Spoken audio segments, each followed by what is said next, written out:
Unfortunately, tonight I have to talk about another dead college student. His name is Max Groover. He's from Roswell, pledging a frat at LSU, and now there's an investigation into possible hazing.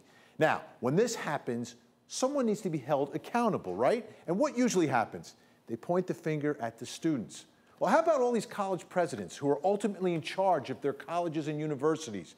They're the adults in charge of these environments that just let this alcohol flow. But they continue to do it, and Max lost his life, and there's going to be another one I'm going to be reporting about sometime in the future, and nothing has changed.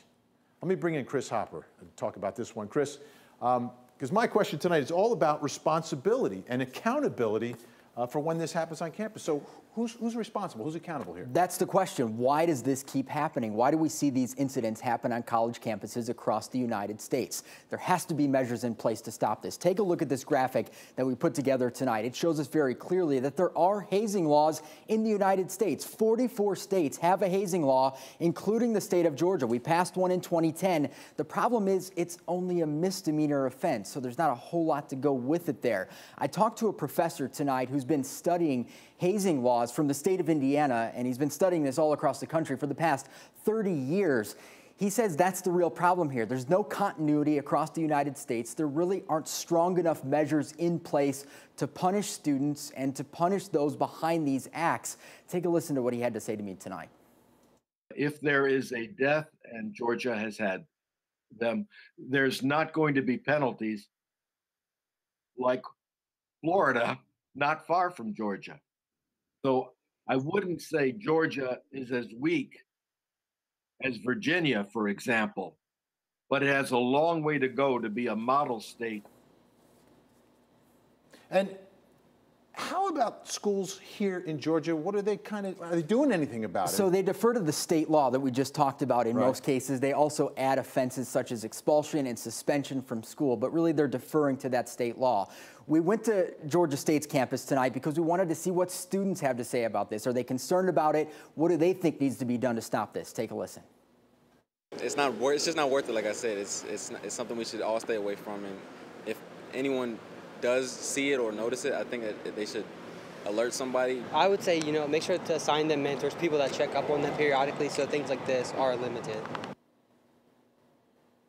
All right, Chris. And for me, it's the presidents can ultimately do something here, and they're not doing that. Appreciate your reporting tonight. Let's take a look at this poll, because we asked folks on Facebook today, should students involved in any hazing incidents face criminal charges?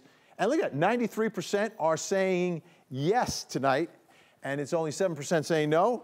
How about my think tank? Let me throw this one at you, all right?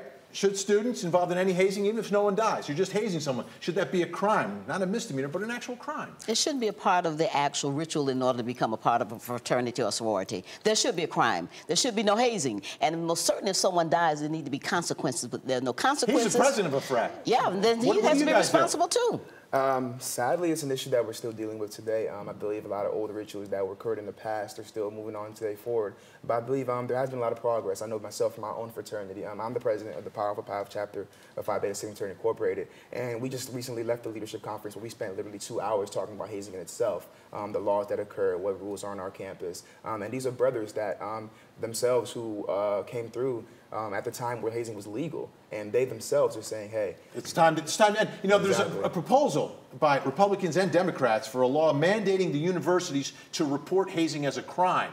Would that maybe deter some of these universities from letting this alcohol just flow? I don't think the issue is because you're talking about alcohol coming into college campuses, which I think is separate from hazing on its own. Hazing, people get beat up. There are all kinds of issues with alcohol poisoning involved with hazing. But booze is going to happen. Drugs are going to happen. It's like abstinence-only education. When you teach abstinence-only education or no booze, like kids it's not going to stop the kids. Well, the booze was there before they came on campus, so it's not that it existed when they got to campus. It was already there. But I think it has to come from the top. But parents need to be involved in enforcing this also. Appreciate it.